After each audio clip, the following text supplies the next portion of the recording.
আপনি প্রবোস্ট কমিটির সভাপতি ছিলেন, আপনি সেটা ভুলে গেলে হবে নাকি? প্রথম সিটটা ঘোষণা হয়ে যাক, পরে আমরা পরামর্শ করি, আলোচনা করি, এটা একটা ব্যাপার করে রেড করা হবে।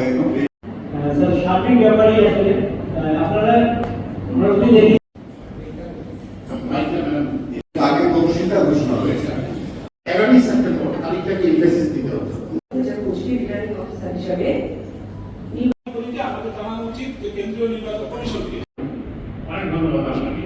সুনির্দিষ্টভাবে শেষে যে কথাটা বলেছেন নোটিশ সকল সাধারণ শিক্ষককে আবাসিক শিক্ষক হোক বা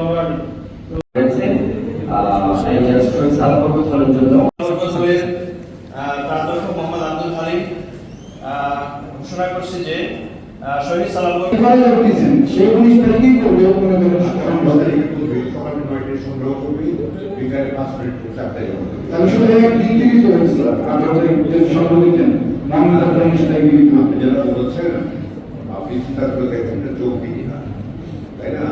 আর যে ফর্ম